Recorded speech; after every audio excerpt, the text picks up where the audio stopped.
test, test. Is that loud enough for y'all? Is that okay? That sound system? Okay.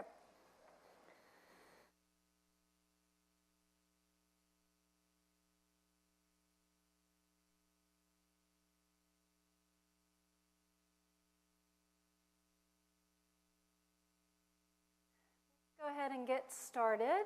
I get Robin to get us going online.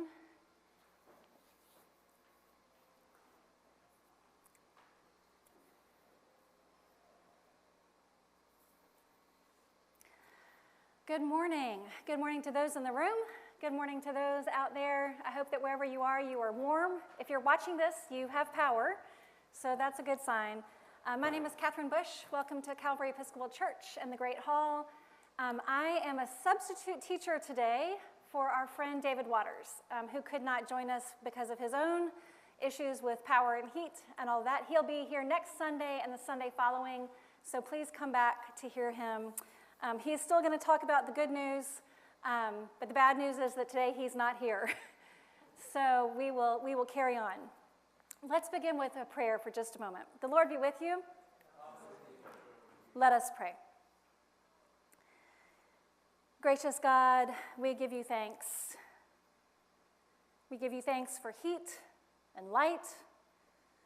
We give you thanks for communities that care about one another, reaching out and opening doors, offering hospitality.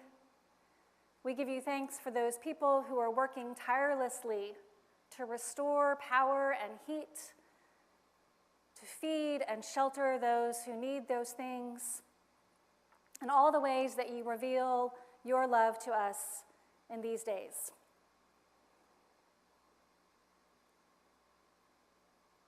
We lift up the concerns that we each carry in our own hearts and for the many blessings that we know. Amen. So I am not going to talk about the news. As we were chatting about beforehand, I'm equipped to complain about it, but not to lead you in a thoughtful discussion about the role of the media. So please do come back the next 2 Sundays for a good conversation with David Waters. He is very sorry that he could not be with us, but very grateful for a little bit of grace extended his way, and he'll be here next Sunday and the following. The conversation that I want to lead us in today is a conversation that fits into this particular moment in time that we find ourselves in at the intersection of the church season of Epiphany, when we hear the stories of people's encounter with Jesus, and the month of February, when in our American culture we hear the stories of Black History Month, and we celebrate the broader cultural story and narratives that we often don't have, we're not always historically lifted up. And I begin with a couple of questions. The first question is, does it matter what Jesus looks like? Does it matter to you what Jesus looked like? Whether some of you are shaking your heads, whether or not it does, we'll actually never know what he did look like. The thing about being born 2,000 some odd years ago, again with references to media and the like, is that we have no reliable images. And there are very scant references to Jesus and his appearance in the Bible. So we'll never know what Jesus looked like. That has not stopped us from trying to figure out what he looked like, and it has certainly not stopped us from representing Jesus as we have told his story, verbally, orally, written it down, and as we have depicted his image throughout time, around the world, again and again, when we want to show people what this man, who this man was. So does it matter how we represent Jesus? I'd say it absolutely does. Even if we don't know what he really looked like then, it matters the choices that we make about how we represent him in our art, in our storytelling, and in many ways. So we start off with something that will probably look pretty familiar to, let's It helps if I turn it on. To some of y'all, the Calvary faithful, you represent your window, right? So this is the focus of our worship center, the focus of our, right above our altar, and the images that we have of Jesus adorning our worship space. And if you've been here for a long time, and I'm looking at the folks in the Great Hall, and no surprise, a lot of you have been here for a good number of years, looking up at these particular images. And what it does over time as these images imprint on us, and what becomes the kind of default setting of when somebody says Jesus and the picture that comes to mind. Now, it may be that these are the pictures for you that come to mind when someone says, what does Jesus look like? When we were getting set up beforehand, one of our youngest parishioners was dancing around the Great Hall, and I put this picture up, and she said, oh, that's in the room over there. She knew exactly where this was. She knew who these people were, and she could tell me that she said, this is the pattern. She said, this is when Jesus was a baby, this is when he grew up, and this is when he died. Our visual imprinting matters, and it happens early, and it happens all the way from the littlest to those of us who have been here most of our lives.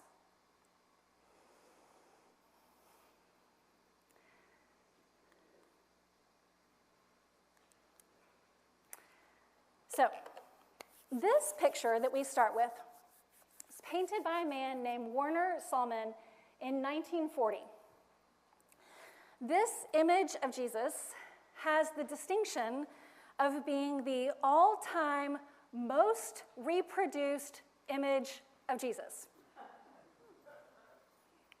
Now, that happens to be true because Mr. Salman in the 1940s was working in the kind of early days of advertising, such as it was, and he struck up these partnerships with some Christian publishing companies, and notably both Protestant and Roman Catholic groups.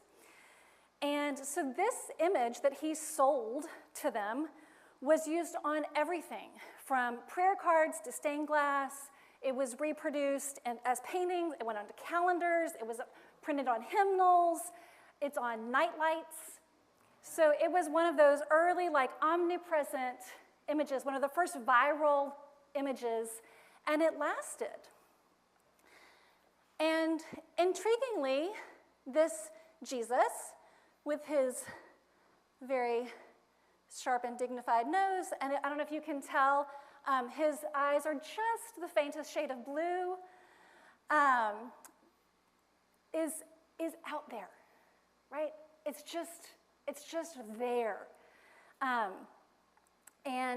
And models of this Jesus, again, are kind of seeped into the culture in all kinds of ways. And this idea, this idealized form of Jesus, will be used when they start making movies of Jesus in the 50s and 60s and 70s. And so this will become, if not this actual image by Mr. Salman, it will be used as the template for, because it just became so embedded in the culture that then when people are looking for something else, they're comparing all of their other ideas of what Jesus looks like to this kind of omnipresent image of Jesus.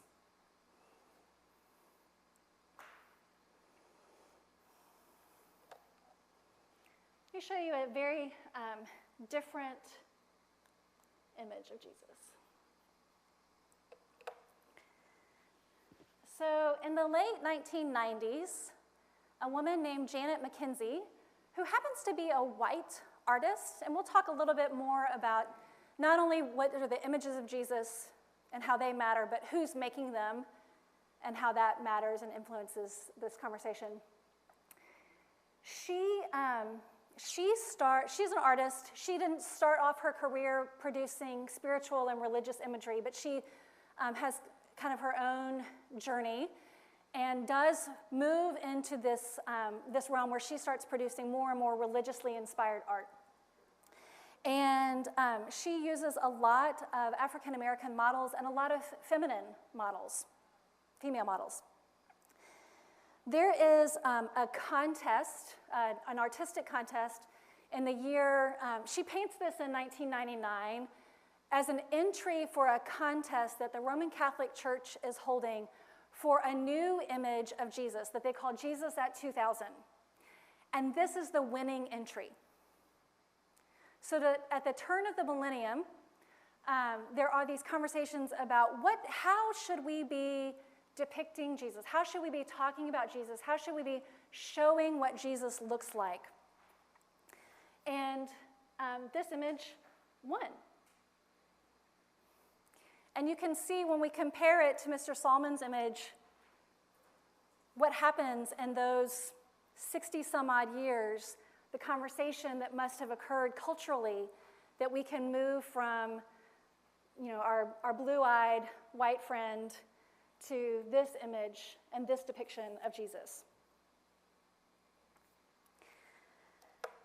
And I want to say that, again, I'm trying to make the case that it really does matter what pictures of Jesus we put up in front of ourselves and our children, as I was telling you the story about our friend this morning in the Great Hall. Because the other thing that our friend this morning in the Great Hall recognized is as I was scanning through the slides, this may not be a big Encanto crowd. Nope, it's not. Okay, some of you are. There's a couple of moms in here who have watched Encanto a few times. This is the latest Disney movie.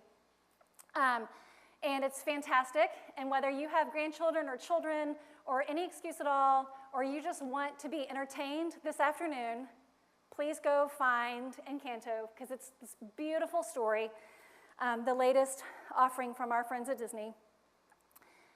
And it tells the story of this girl whose name is Mirabelle, and her extended family, which includes this boy named Antonio. And there's this broader conversation about what happens when children see themselves in the movie, right? So these pictures that I've shown you are pictures of pictures from moms who are capturing their children's response to seeing someone who looks like them in the movie, right? So this child sees this little boy in the movie and says, "It's me, I'm in a movie." This little girl says, "Look, there's someone like me in the movie. There's someone with glasses who has curly hair like me in the movie." And their deep response to seeing themselves mirrored out there is so important. But it's not just important for them. It is equally important for me and my 15-year-old white boys that I'm raising to see stories and images and pictures that don't just center white 15-year-old boys and people who look like me in the films and in the stories and in the images of Jesus.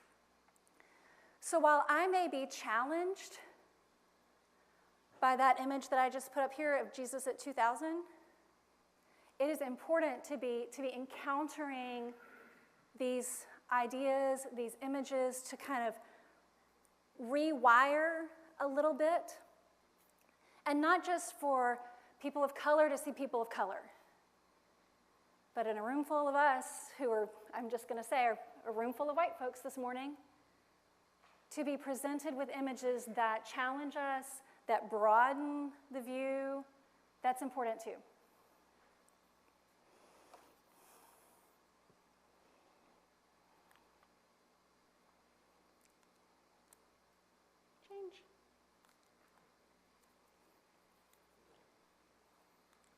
Click. I got it.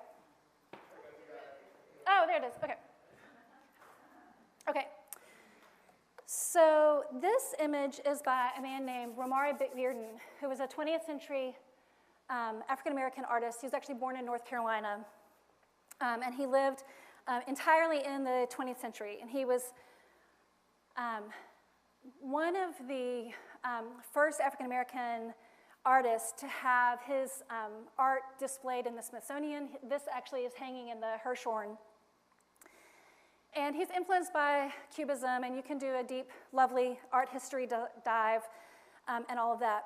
But one of the things that I love about offering this image as we get deeper into this conversation is that because it's a collage offering, I don't know how well you can see that, it's every different element. This is how collage works, right? Is every different element is a different piece of paper or a cutout or something like that he's layering all of these things together, which is an extraordinary metaphor for what we do when we think about what does Jesus look like.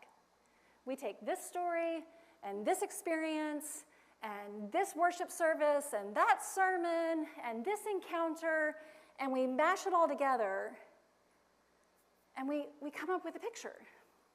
And so collage as an art form is a really perfect example of what we're all doing, how we're kind of putting together the images of Jesus.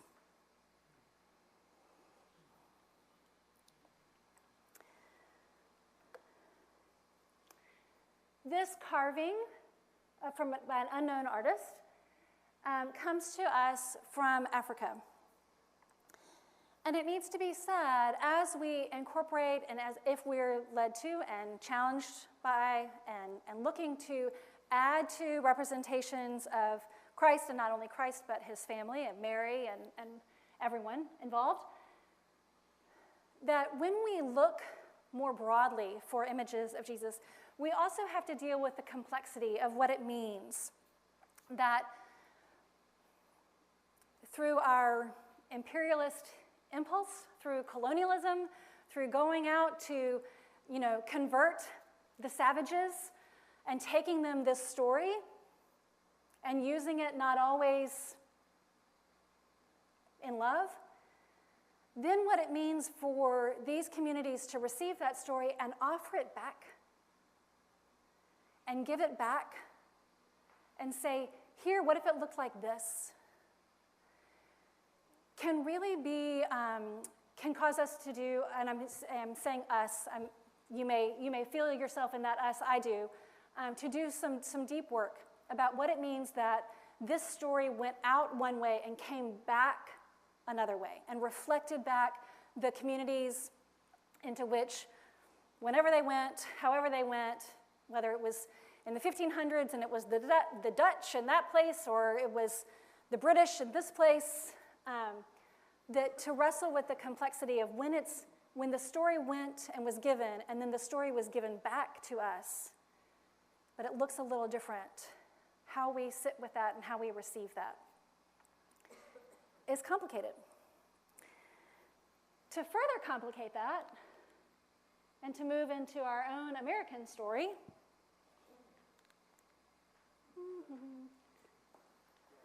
thank you.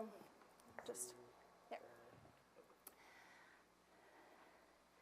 John Giuliani is a Roman Catholic priest, also obviously a very talented artist. And later after years and years and years of ministry, he returned to his art and began painting. And as he did, he often depicted the familiar stories from the Gospels inhabited by indigenous and Native American figures. This one is called Jesus Breaking Bread. Jesus also has a cup of coffee and a little bit of fry bread in his hand. And this is what he said. I want to read you. He was asked to explain his decision to portray the faces of the sacred people, Jesus, as Native American. And this is what he said. As a Catholic priest, and himself the son of Italian immigrants, he said, I bear the religious and ethnic burden of ancestral crimes perpetrated on the first inhabitants of the Americas. Many have been converted to Christianity, but in doing so, some found it difficult to retain their indigenous culture. My intent, therefore, in depicting Christian saints as Native Americans is to honor them and to acknowledge their original spiritual presence on this land. It is this original Native American spirituality that I attempt to celebrate in rendering the beauty and excellence of their craft as well as the dignity of their persons. Y'all, this is complicated. These stories are not monolithic. These stories are, they're full of nuance and gray. And again, when we think about the gift of the gospel and how it was given, and then it being returned or revisited, and how we might wrestle with that. What I didn't know when I was preparing this the other day is that I would wake up this morning and learn the news that there's a man named Reverend Bob Tubles. He's an Episcopal priest, and he was an Episcopal priest at the Pine Ridge Reservation in South Dakota, which some of us from Calvary 20 or 30 years ago went to visit. He died yesterday, and but he inhabited these two worlds, right? He lived on the reservation. He lived in this community with his people, with his family. Actually, his daughter, Twyla, was also a priest. And he also inhabited this Episcopal world. And again, like how to consider the threading together and the code switching and the back and forth of all of these stories. It takes some time. It takes some intentionality to sit with in a way that then to sit with an image like this and to consider how we might respond and how we might receive. What is it like to look at Jesus depicted this way?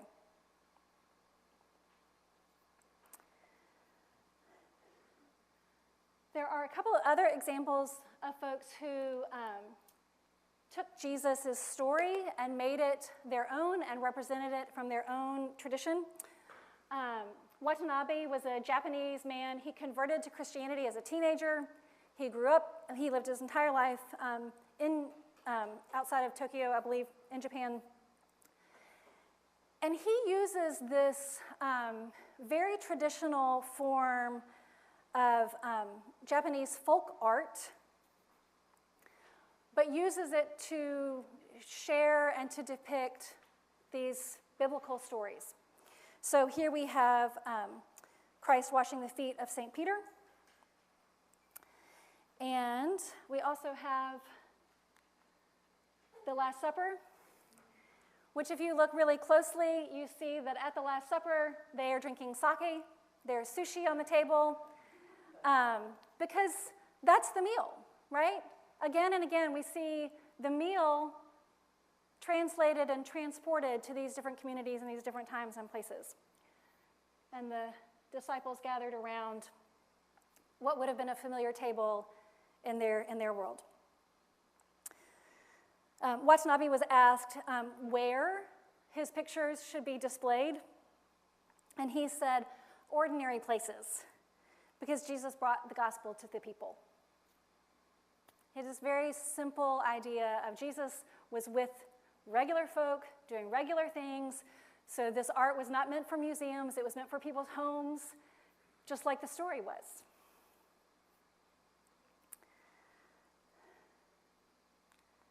Another image of the Last Supper that we get. This is by a woman named Lorna May Wadsworth. She's a British painter.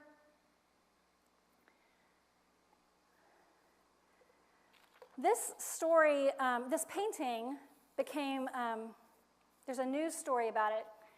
This painting was hanging in a church in England, and they went to take it down, to, I don't know, to clean it or to move it or whatever, just moving the furniture around. And sometime after the fact, they don't know when exactly it happened, when they went to take it down, they discovered that there was a bullet hole in the painting. You can't really see it right there. In the side of Jesus. So when we think about whether or not the images of Jesus matter and how people will react and respond to them, clearly they do, right? She, in interviews, she talks about, not wanting to be overly speculative about what caused someone to respond this way to her artwork, and not wanting to malign or to attribute, ill intent, but someone shot at this painting. So, and she talks about, and perhaps it's not lost on us that the irony of a bullet hole in Jesus' side, right? I mean, are we getting that? So what does Jesus look like? And how do we feel when we see something that isn't the way we've been wired to see Jesus? Much more intentional, but on the same thread of thinking about violence and what the story of Jesus might mean. This icon was commissioned by an Episcopal priest. His name is Mark Bazzuti Jones. He's a priest at Trinity Episcopal Church in New York. He commissioned this icon after Ferguson from a man named Mark Dukes, who is a black artist who has claimed the icon writing tradition for his own. He has a number of really startling and beautiful icons. And this one shows us Mary. This is Our Lady Mary, with in her Sacred Heart the figure of Christ.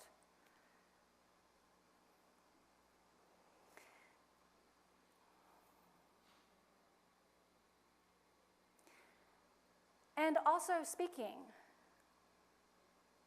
to this current moment, to this crisis in the 21st century.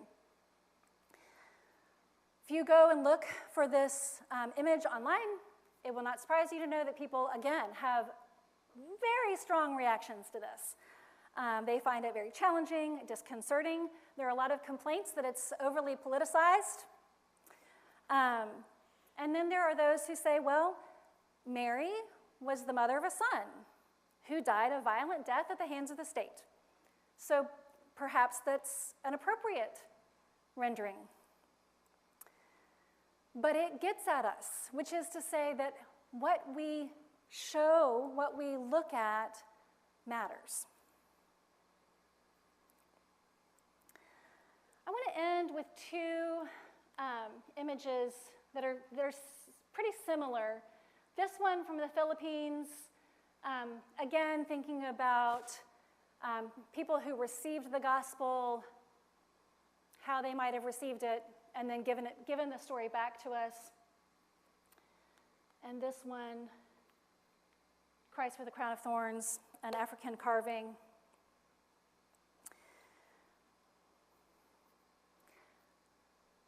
And I would offer you perhaps to plant a seed for something you might consider during Lent, which is that we have a church full of beautiful, beautiful art and images and lots of rich metaphors and storytelling around the story of Jesus. Perhaps it might be something to consider that you would go out and look for a new picture of Jesus, new to you, to sit with. I don't know what your Lenten practices are, your Lenten disciplines, but what it might be like to choose an uncomfortable, an unfamiliar image, and to hang out with that guy for a while, and to see what he might have to say to you, to me, to us, as a practice.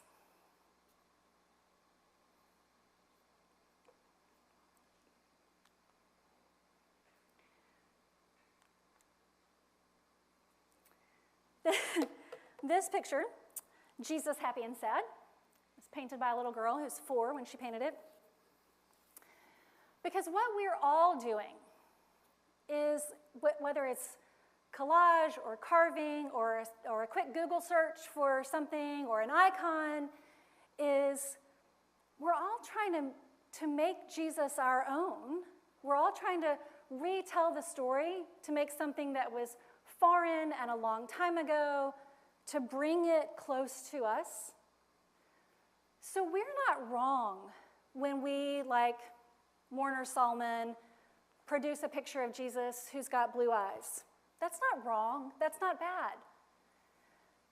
It's not wrong when someone depicts Jesus as a black man when he couldn't have been a black man. It's not wrong when somebody paints Jesus as green, right? What we're each trying to do is trying to kind of get in touch with and connect and grasp a little bit of that to make the tether a little stronger. And it's okay. As long as we know that we're doing it, as long as we're not just going through on autopilot and assuming that Jesus, of course, looked like me. And just to be a little bit more aware in what are the images and why.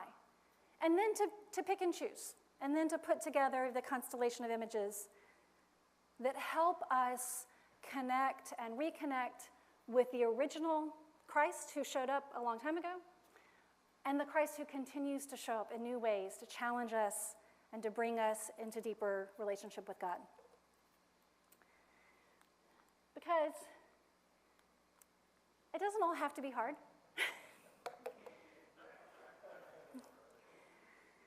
And as I said a few weeks ago, we would do well maybe to find an image of Jesus laughing, right? And that as long as we are just a little bit more intentional and a little bit more wise and purposeful, and not just operating on default and to say, oh, that's the picture in front of me. It's been the picture in front of me for 60 years, and so that's the picture. But to reach out and to expand our horizons just a little bit. So I'm going to put up a couple of links that if you're interested. I will tell you that this book called The Faces of Jesus, which came out in 1974, so lest you think that this is some 21st century or 2020 idea. And I am aware, too, that we have some time for some conversation, and that you might have reactions, or if you want to go back and see a picture, or if you want to know more about one of the stories, that we can do that together. I don't know if there's folks online, or we can say farewell to our folks online and just have a conversation in the room. However, it seems like it might work best with the time we have.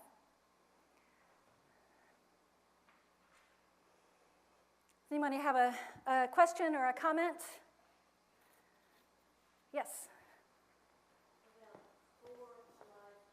Okay.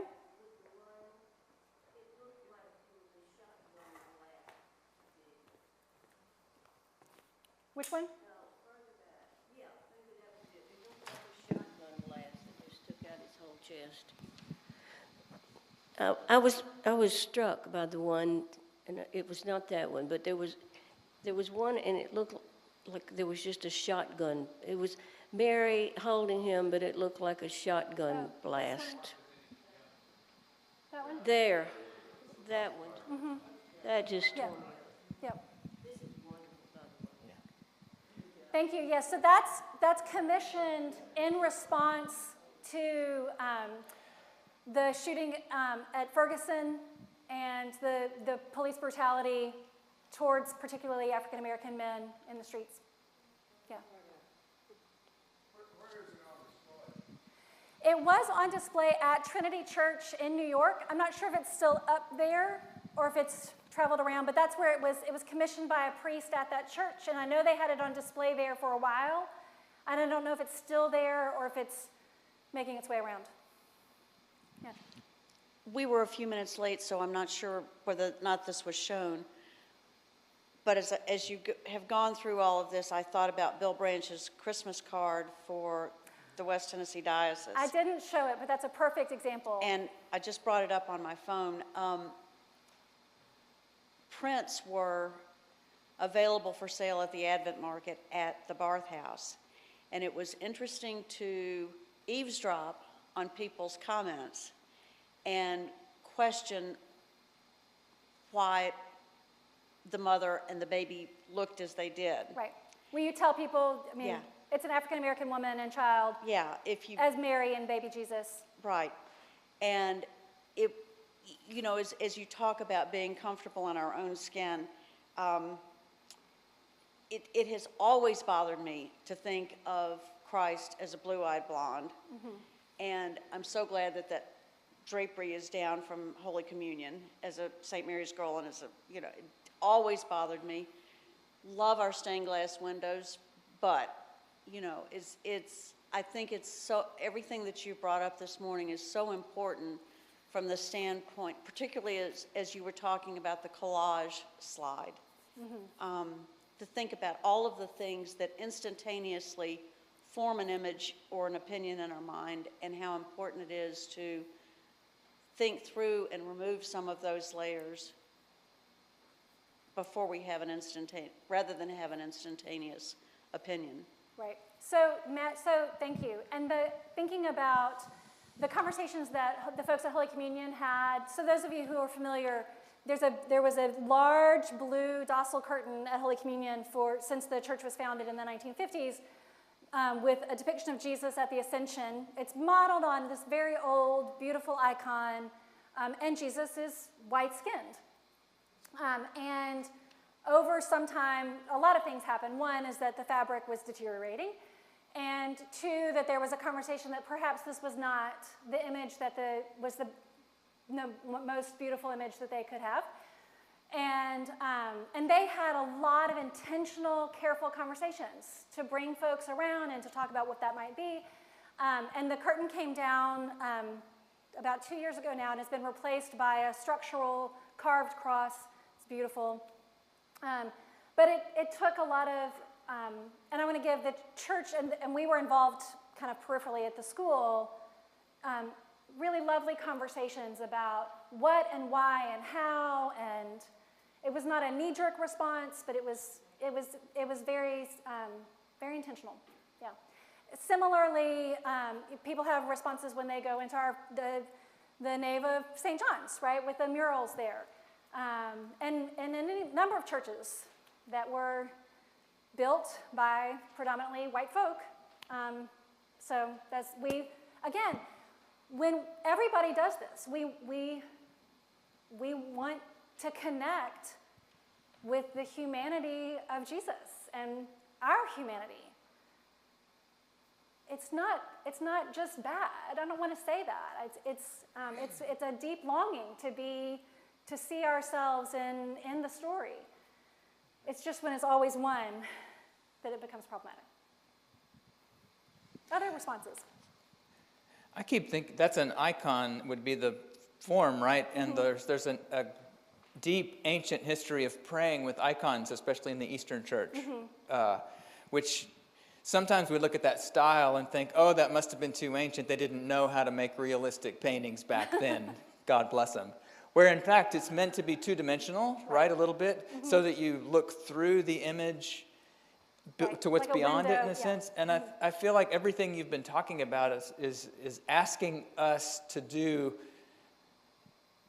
not just hold in our heads that there might be an image of Jesus that's different, but actually do some work experiencing, praying through different images and let them do their work below the shoulders, basically, on us, where most of the spiritual work Can you say something about that practice and that intentionality that's also part of our tradition, how we might embrace absolutely. that? And so there's a whole other conversation to be had about art, right? And somewhere my mother, who's an art historian, is like, you have done a very slipshod job.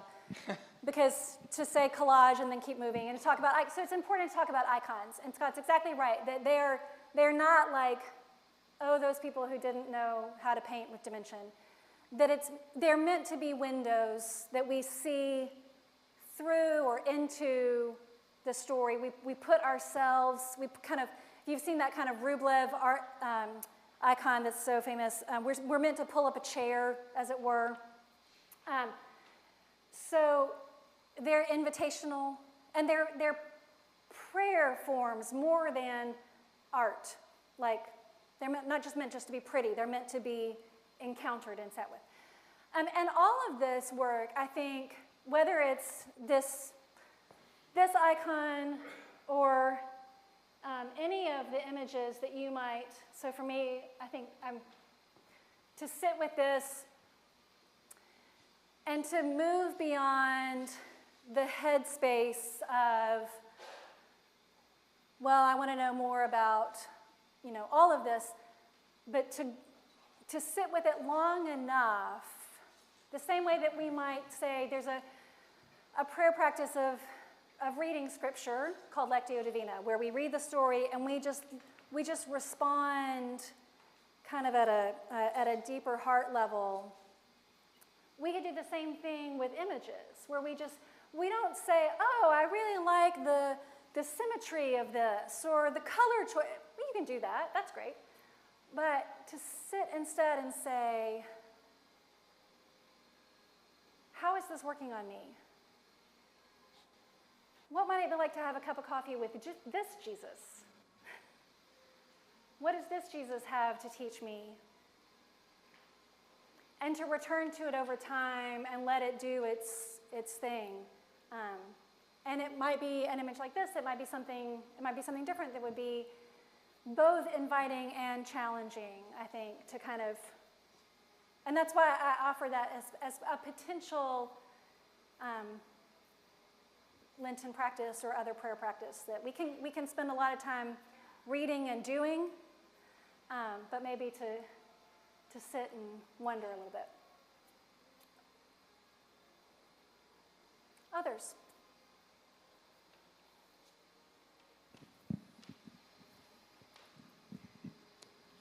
For those of you who have been here more than 10 years, maybe 5 to 10 years, remember our own dabbling in modern iconology, which was controversial even with our own congregation. The ones that we wound up with are in the hall here, which I personally find a lot from and often sit and look at them. I wish they were back on the other side so you could sit on the bench and actually look at them. But the idea of what they represented and how they were represented was not positive to everyone.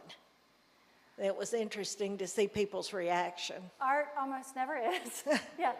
I would love to hear, not in this particular moment, but I'd love to hear the story of that because I'm not familiar. So I'd love to hear that sometime.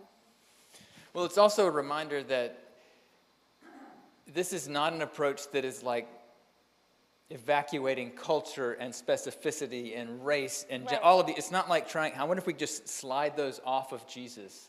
It's Right. much more like, no, we're going to get concrete, which is going to actually stir up response rather than trying not to. So it's interesting Right. that you bring up an experience there. Mm-hmm.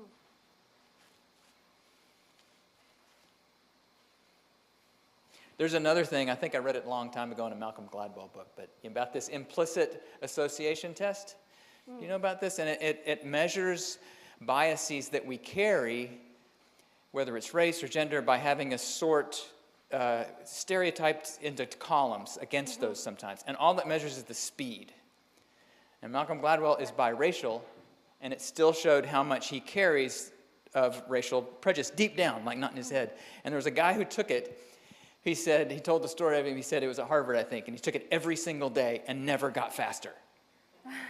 Never got faster until one day he suddenly got faster on the one with regard to race. And he realized that all morning he had been watching the Olympics and carried all these images of people of color succeeding and thriving and winning. He couldn't change that by changing his opinion about these things. He had to actually have the experience that morning of images that rushed into him that started to shift something, which seems really Right. relevant to what you're talking Right. Well, about. and I think that speaks to what I was saying about Encanto. Yeah. Right, that it's not just that it's important for people of color to see people of color succeeding. It's important for me, right? And it's important, right? So we all need to have a broader vision, perhaps. Yeah.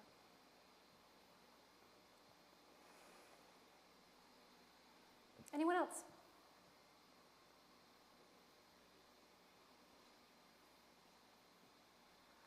Well, I am grateful for your attention and this time this morning, and look forward to welcoming our friend David Waters next Sunday. So if you were here for that, thanks for staying put, and we'll see him back the next 2 Sundays, so come back for that.